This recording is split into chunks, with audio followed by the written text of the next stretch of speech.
Here we are, day 3 of the highly sustainable chicken coop build. Yesterday it proved a little tricky to get this pallet roof on. The main factors were, one is we're trying to get the building as straight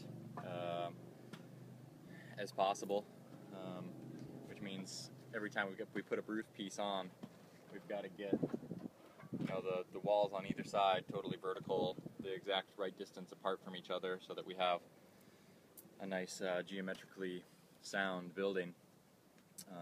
It looks better that way, and it's also a lot better as far as structural integrity goes, because a perfect square, for example, is way stronger than a non-perfect square, and that's just how geometry works. So if you've got the lines at 90-degree angles and you've got the distances equally distanced, and all sides of the building are straight and true, you're going to have not only a building that looks better, but is also more structurally sound. So we're doing that. Also, not too many people at the workshop yesterday, so getting pretty tired at the end of the day. I was even putting some of these big pallets up on top of the roof on myself. But here we are, a new day, and it's looking good, it's feeling good, and this masterpiece, this sustainable masterpiece, shall come to conclusion. Yes. So we're securing the roof now, and the way we've done this is we got all the walls up, and then we threw up 3 of the big pallets that are going to be the roof spans. And then when we did that, what we did is we came to each pallet section. So this whole wall is a wall, but it's made of 1, 2, 3, 4, 5, 6 pallet sections. And each pallet section is its own section, but then it's secured to these other sections. So some of the pallets have warps in them. The ground isn't totally flat. So there's a lot of variables going on here. With that make it very easy to have a not very straight building.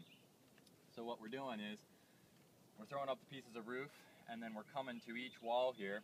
We're measuring on the inside to make sure that the space from wall to wall is the space that we designed in our blueprint, which we're doing 6 foot. And then we measure with a level to see whether each wall is vertical. So once we get the spacing distance proper, and then we get them vertical, we just take pieces of wood like this, and we wedge it. We wedge it in here, wedge it into the ground so that it holds the wall exactly where we want to be. Now, because the roof pieces are already up there, now all we have to do is just secure the roof down to this, and then it holds the whole piece square. So what we're going to do then is we've got the roof pieces up. We've already sort of pushed these and wiggled them and moved them so that we got them totally straight. We took these pieces of board, we wedged them there to hold them straight, and then we just secure down the roof, and it holds the whole thing square. So that's what we're doing right now, is securing down the pieces of roof, which is going to hold this section square, and then we'll go to the next section, we'll put up our pieces of roof, and then we'll get them square, and then we'll secure down the roof, and we'll just go down, and as we go, each section will become square and it'll get held in square, and by the time we get to the end, the whole building will be solid, rigid. It'll have its four parts to the square, which will make it geometrically strong. Yeah. Now I'm securing down this roof, and again, because we're building with pallets, it's really awesome, but it's also potentially really difficult because there's so many variables. And also because we're not working with stock pieces, we've got all sorts of joints and fittings and connections that really aren't ideal. So for example, right now I'm trying to secure this roof pallet to these vertical pallets, but there's really no way with nails or with screws to really secure it, because all I've got here are these not even half inch, 1/3 of an inch thick boards that are the top surface row here. There's no there's no 2x4 or whatever over the top of these pallets. So one thing I could do is I could put a 2x4 on the top of these pallets, and then I could screw or secure this pallet down into those 2x4s. But I don't really want to do that because I want the other wall to be taller, and I've already raised it up, and so if I were to do that, then I'd have to raise it up even more. So what I'm doing is I'm actually just taking some of this nylon strapping, and what I'm doing is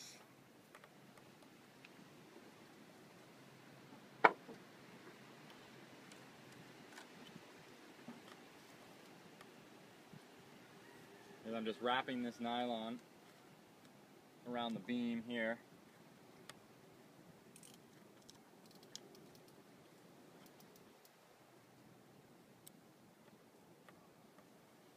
And it's good to wrap it around 2 or 3 times for extra strength. Now this nylon, it's nylon, so it's extremely weather durable. It's going to last for a really long period of time. Plus this is a roof, so the roof's going to be sheltered and secured from the sun and the water.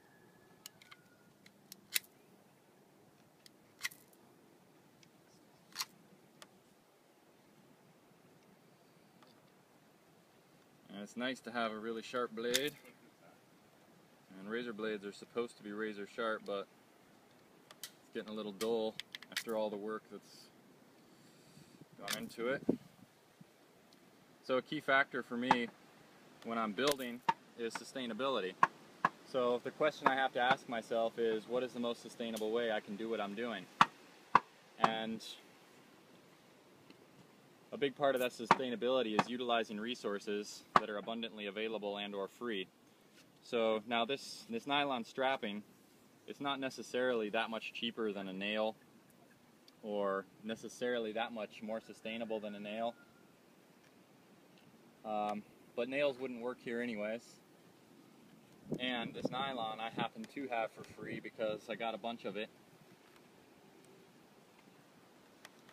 sustainably harvested, from a resource that was getting rid of it. So I've got a bunch of it, so putting it to use is a sustainable method. Also, the little tiny nails that I'm going to be using, I got at a garage sale, just like a little bag of them at a garage sale. So I'm not contributing to any corporate entities. I'm not supporting the corporate form of commerce, and I'm utilizing sort of overflow abundant resources. Obviously, all of these pallets are totally free. Not just free, but actually saved from the trash. So that's extremely sustainable. And this nylon cording that I'm about to use is actually going to save me a lot of time, because if I didn't do this method, then I would have to either use some huge bolts, or I'd have to put some sort of a facing on the top of these pallets to be able to secure these two. So it would actually take way more resources and more way more time to do that. So this is a relatively very high sustainable method. What's also really fun about doing building like this is that there's so much opportunity for ingenuity and innovation, creativity. When you're building with 2x4s and plywood, and you're buying it all from a hardware store, it's all cut to size, there's really not much genius or smarts involved. Whereas when you're building something like this, where all the pieces are different size, different quality, all sorts of pieces of fitting together, it's really quite a complex, and it requires a lot of attention, a lot of intelligence to do that, and that's also why it's really fun. So what I'm doing here again is I'm just taking this nylon, wrapping it around this beam here a few times, 2 to 3 times. I'm pulling it as tight as I can, and then I'm taking a couple of these little tack nails. And what I want to do is I want to take this nylon and I want to fold it over so that I can go through 2 pieces of the nylon.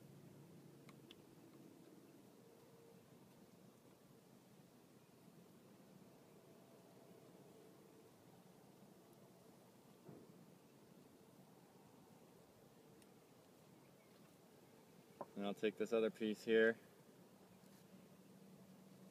I'd like to be able to go through 2 pieces of that nylon. And then while I'm holding the nylon pulled tight, I got to decide where I'm going to put the nail. And I need to put the nail in a place where there's enough slack so that I can pound it in, but there's not so much slack that what I want is by the time I pound in the nail, I want the pounding of the nail to actually pull the nylon even tighter than it is.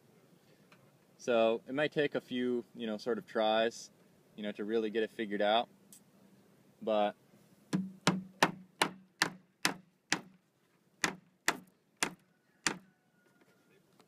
so that's pretty tight there. And then what I'm going to do is I'm actually going to take this nylon here, I'm going to wrap it behind. I'm going to wrap it around that nail. And what it does is it makes this way more secure, way stronger. And then I'm just going to take this nylon and put it to the side here. And I'm going to put this nail through again.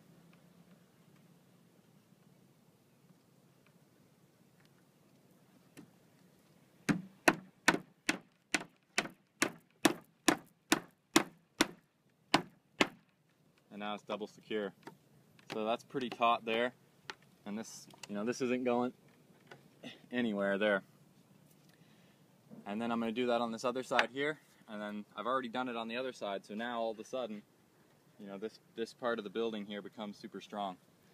And I'm just going to do that with every single roof pallet all the way down to the end. And we'll have a roof and a secure building.